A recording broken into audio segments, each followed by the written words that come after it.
شروع اللہ کا نام لے کر جو بڑا مہربان نہایت رحم والا ہے۔ اے چادر میں لپٹنے والے، اٹھو،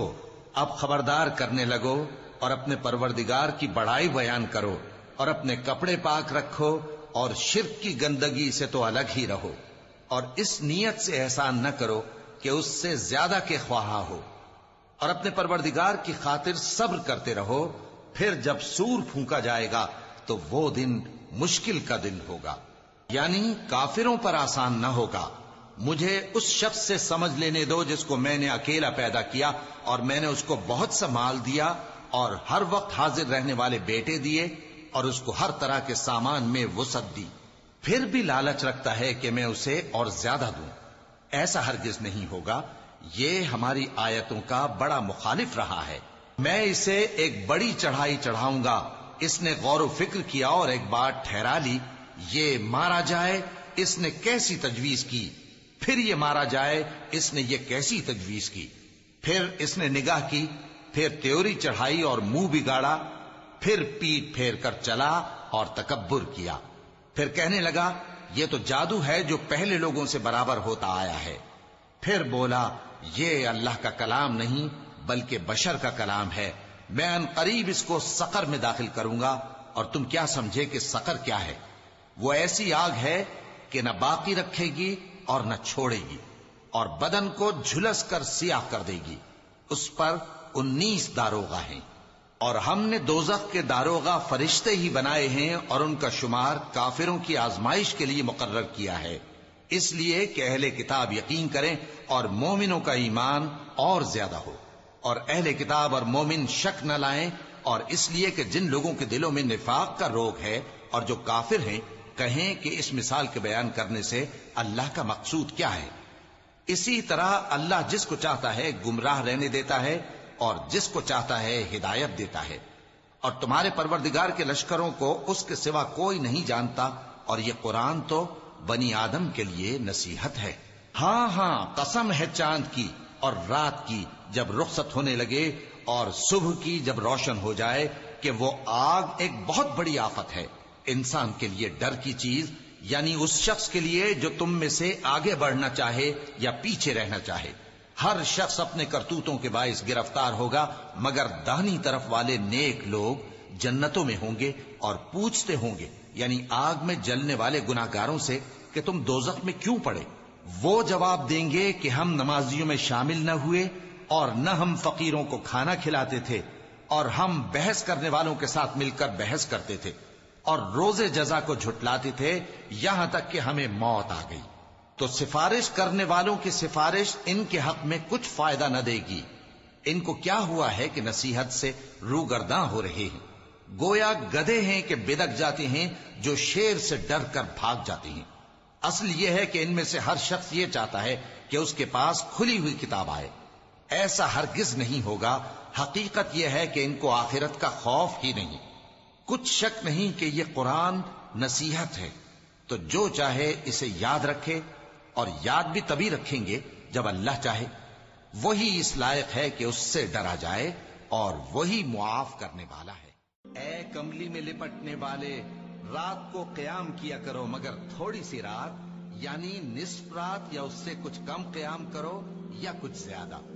اور قرآن کو اچھی طرح ٹھہر ٹھہر کر پڑھا کرو۔ ہم ان قریب تم پر ایک بھاری فرمان نازل کریں گے۔ کچھ شک نہیں کہ رات کا اٹھنا نفس کو سخت پامال کرتا ہے، اور اس وقت ذکر بھی خوب درست ہوتا ہے۔ دن کے وقت تو تمہیں اور بہت سے شغل ہوتے ہیں، تو اپنے پروردگار کے نام کا ذکر کرو، اور ہر طرف سے بے تعلق ہو کر اسی کی طرف متوجہ ہو جاؤ۔ وہی مشرق اور مغرب کا مالک ہے، اس کے سوا کوئی معبود نہیں، تو اسی کو اپنا کارساز بناؤ۔ اور جو دل آزار باتیں یہ لوگ کہتے ہیں ان کو سہتے رہو، اور خوبصورتی سے ان سے کنارہ کش رہو، اور مجھے ان جھٹلانے والوں سے جو دولت مند ہیں سمجھ لینے دو،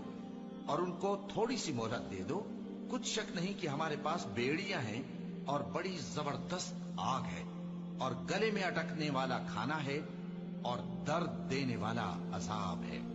جس دن زمین اور پہاڑ کانپنے لگیں اور پہاڑ ایسے بھر بھرے ہو جائیں گے جیسے ریت کے ٹیلے، اے اہل مکہ جس طرح ہم نے فرعون کے پاس موسیٰ کو پیغمبر بنا کر بھیجا تھا، اسی طرح تمہارے پاس بھی محمد صلی اللہ علیہ وآلہ وسلم ایک رسول بھیجے ہیں جو تمہارے مقابلے میں گواہ ہوں گے۔ سو فرعون نے ہمارے پیغمبر کا کہا نہ مانا تو ہم نے اس کو بڑے دردناک انداز سے پکڑ لیا۔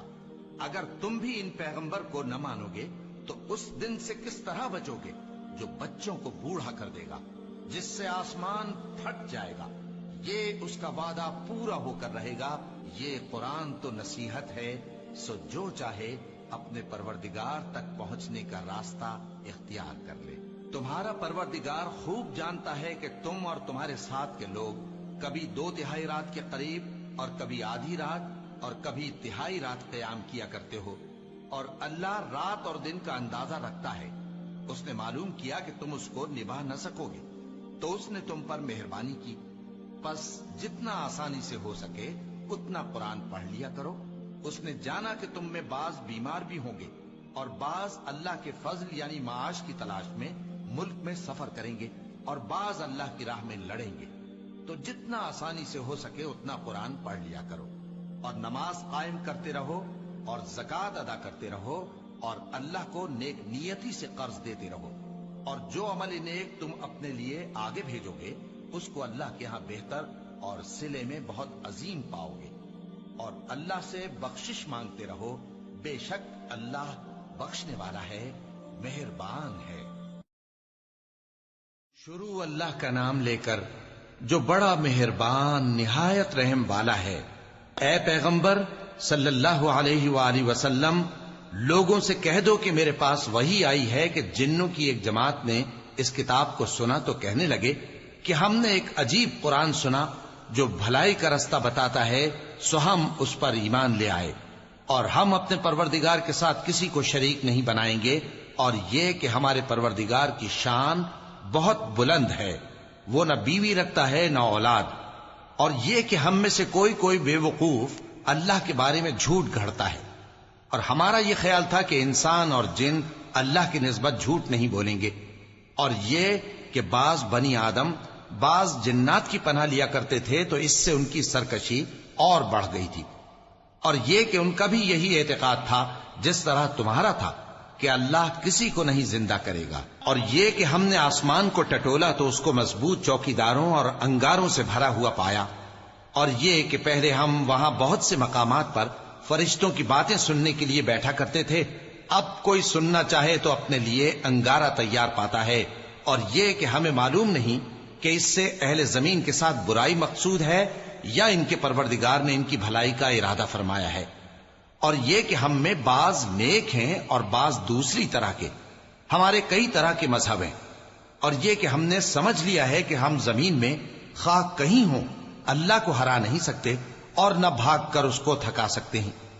اور جب ہم نے ہدایت کی کتاب سنی اس پر ایمان لے آئے، سو جو شخص اپنے پروردگار پر ایمان لاتا ہے تو اس کو نہ نقصان کا خوف ہے نہ کسی طرح کے ظلم کا، اور یہ کہ ہم میں بعض فرما بردار ہیں اور بعض نافرمان ہیں، تو جو فرما بردار ہوئے وہ سیدھے رستے پر چلے اور جو نافرمان ہوئے وہ دوزخ کا ایندھن بنے۔ اور اے پیغمبر صلی اللہ علیہ وآلہ وسلم، یہ بھی ان سے کہہ دو کہ اگر یہ لوگ سیدھے رستے پر رہتے تو ہم ان کے پینے کو بہت سا پانی دیتے تاکہ اس سے ان کی آزمائش کریں، اور جو شخص اپنے پروردگار کی یاد سے منہ پھیرے گا وہ اس کو سخت عذاب میں داخل کرے گا، اور یہ کہ مسجدیں خاص اللہ کی ہیں تو اللہ کے ساتھ کسی اور کی عبادت نہ کرو، اور جب اللہ کے بندے یعنی یہ پیغمبر صلی اللہ علیہ وآلہ وسلم اس کی عبادت کو کھڑے ہوئے تو کافر ان کے گرد ہجوم کر لینے کو تھے۔ اے نبی صلی اللہ علیہ وآلہ وسلم، کہہ دو کہ میں تو اپنے پروردگار ہی کی عبادت کرتا ہوں اور کسی کو اس کا شریک نہیں بناتا، یہ بھی کہہ دو کہ میں تمہارے لیے نہ کسی نقصان کا اور نہ نفع کا کچھ اختیار رکھتا ہوں، یہ بھی کہہ دو کہ اللہ کے عذاب سے مجھے کوئی پناہ نہیں دے سکتا اور میں اس کے سوا کوئی جائے پناہ نہیں پاؤں گا، ہاں اللہ کی طرف سے احکام کا اور اس کے پیغاموں کا پہنچا دینا ہی میرے ذمہ ہے، اور جو شخص اللہ اور اس کے پیغمبر کی نافرمانی کرے گا تو ایسوں کے لیے جہنم کی آگ ہے، وہ ہمیشہ ہمیشہ اس میں رہیں گے، یہاں تک کہ جب یہ لوگ وہ دن دیکھ لیں گے جس کا ان سے وعدہ کیا جاتا ہے، تب ان کو معلوم ہو جائے گا کہ مددگار کس کے کمزور ہیں اور شمار کن کا تھوڑا ہے۔ کہہ دو کہ جس دن کا تم سے وعدہ کیا جاتا ہے میں نہیں جانتا کہ وہ عنقریب آنے والا ہے یا میرے پروردگار نے اس کی مدت دراز۔ شروع اللہ کا نام لے کر جو بڑا مہربان نہایت رحم والا ہے۔ ہم نے نوح کو ان کی قوم کی طرف بھیجا کہ پیشتر اس کے کہ ان پر درد دینے والا عذاب واقع ہو اپنی قوم کو خبردار کر دو۔ انہوں نے کہا کہ بھائیو،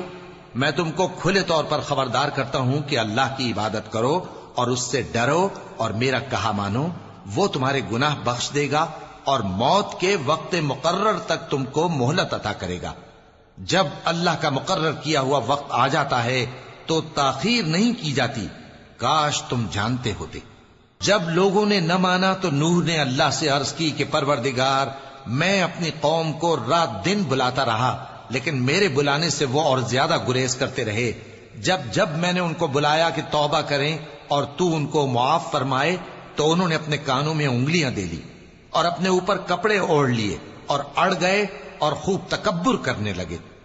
پھر میں ان کو بلند آواز سے بھی بلاتا رہا، پھر علانیہ بھی اور رازداری سے بھی سمجھاتا رہا۔ پھر میں نے کہا کہ اپنے پروردگار سے معافی مانگو کہ وہ بڑا معاف کرنے والا ہے۔ وہ تم پر آسمان سے موسلا دھار میں برسائے گا اور تمہارے مال اور بیٹوں میں اضافہ کرے گا اور تمہیں باغ عطا کرے گا اور ان میں تمہارے لیے نہریں بہا دے گا۔ تم کو کیا ہوا ہے کہ تم اللہ کی عظمت کا اعتقاد نہیں رکھتے، حالانکہ اس نے تم کو طرح طرح کی حالتوں میں پیدا کیا ہے؟ کیا تم نے نہیں دیکھا کہ اللہ نے 7 آسمان کیسے اوپر تلے بنائے ہیں اور چاند کو ان میں روشن بنایا ہے اور سورج کو چراغ بنا دیا ہے؟ اور اللہ ہی نے تم کو زمین سے ایک خاص طرح سے پیدا کیا ہے، پھر اسی میں تمہیں وہ لوٹا دے گا اور اسی سے تم کو نکال کھڑا کرے گا۔ اور اللہ ہی نے زمین کو تمہارے لیے فرش بنایا تاکہ اس کے بڑے بڑے کشادہ رستوں میں چلو پھرو۔ آخر میں نوح نے عرض کی کہ میرے پروردگار، یہ لوگ میرے کہنے پر نہیں چلے اور ایسوں کے تابع ہوئے ہیں جن کو ان کے مال اور اولاد نے نقصان کے سوا کچھ فائدہ نہ دیا، اور وہ بڑی بڑی چالیں چلے اور کہنے لگے کہ اپنے معبودوں کو ہرگز نہ چھوڑنا، اور ود اور سوا اور یغوس اور یعوق اور نصر کو کبھی نہ چھوڑنا۔ اور اے پروردگار، انہوں نے بہت لوگوں کو گمراہ کر دیا ہے اور تو ان ظالموں کو اور زیادہ گمراہ۔ شروع اللہ کا نام لے کر جو بڑا مہربان نہایت رحم والا ہے۔ ایک طلب کرنے والے نے عذاب طلب کیا جو نازل ہو کر رہے گا، یعنی کافروں پر، اور کوئی اس کو ٹال نہ سکے گا، جو بلندیوں والے اللہ کی طرف سے نازل ہوگا، جس کی طرف روح القدس اور دوسرے فرشتے چڑھتے ہیں، اس روز نازل ہوگا جس کا طول 50,000 برس ہوگا۔ تو تم کافروں کی باتوں کو حوصلے کے ساتھ برداشت کرتے رہو۔ لوگ اس دن کو دور سمجھتے ہیں جبکہ ہماری نظر میں وہ قریب ہے۔ جس دن آسمان ایسا ہو جائے گا جیسے پگھلا ہوا تانبا، اور پہاڑ ایسے جیسے رنگین اون، اور کوئی دوست کسی دوست کو نہ پوچھے گا حالانکہ ایک دوسرے کو سامنے دیکھ رہے ہوں گے۔ اس روز گناہگار چاہے گا کہ کسی طرح اس دن کے عذاب کے بدلے میں سب کچھ دے دے، یعنی اپنے بیٹے اور اپنی بیوی اور اپنے بھائی اور اپنا خاندان جس میں وہ رہتا تھا، اور جتنے آدمی زمین پر ہیں غرض سب کو دے ڈالے، پھر اپنے آپ کو عذاب سے چھڑا لے۔ لیکن ایسا ہرگز نہیں ہوگا۔ وہ بھڑکتی ہوئی آگ ہے، کھال ادھیڑ کر کلیجہ نکال لینے والی۔ وہ ان لوگوں کو اپنی طرف بلائے گی جنہوں نے دین حق سے اعراض کیا اور منہ پھیر لیا اور مال جمع کیا پھر سینت سینت کر رکھا۔ پناہ مانگتا ہوں میں اللہ کی شیطان مردود سے۔ شروع اللہ کا نام لے کر جو بڑا مہربان نہایت رحم والا ہے۔ کچھ شک نہیں کہ انسان کم حوصلہ پیدا ہوا ہے۔ جب اسے تکلیف پہنچتی ہے تو گھبرا اٹھتا ہے، اور جب ملتا ہے اس کو مال تو بخیل بن جاتا ہے۔ مگر نماز ادا کرنے والے جو نماز کا التزام رکھتے اور ہمیشہ پڑھتے ہیں، اور جن کے مال میں حصہ مقرر ہے، یعنی مانگنے والے کا اور نہ مانگنے والے کا، اور جو روز جزا کو سچ سمجھتے ہیں، اور جو اپنے پروردگار کے عذاب سے خوف رکھتے ہیں، بے شک ان کے پروردگار کا عذاب ہے ہی ایسا کہ اس سے بے خوف نہ ہوا جائے۔ اور جو اپنی شرمگاہوں کی حفاظت کرتے ہیں مگر اپنی بیویوں یا باندیوں سے کہ ان کے پاس جانے میں انہیں کچھ ملامت نہیں، اور جو لوگ ان کے سوا اور طریقے ڈھونڈیں تو وہ حد سے نکل جانے والے ہیں، اور جو اپنی امانتوں اور اپنے عہد و پیمان کا پاس کرتے ہیں، اور جو اپنی گواہیوں پر قائم رہتے ہیں، اور جو اپنی نماز کی پابندی کرتے ہیں، یہی لوگ جنتوں میں عزت و اکرام سے ہوں گے۔ تو اے نبی، ان کافروں کو کیا ہوا ہے کہ تمہاری طرف دوڑے چلے آتے ہیں، دائیں اور بائیں سے گروہ گروہ ہو کر جمع ہوتے جاتے ہیں؟ کیا ان میں سے ہر شخص یہ امید رکھتا ہے کہ نعمت کے باغ میں داخل کیا جائے گا؟ ہرگز نہیں، ہم نے ان کو اس چیز سے پیدا کیا ہے جسے یہ جانتے ہیں۔ پس مشرقوں اور مغربوں کے مالک کی قسم کہ ہم طاقت رکھتے ہیں، یعنی اس بات پر کہ ان سے بہتر لوگ بدل لائیں، اور ہم عاجز نہیں ہیں۔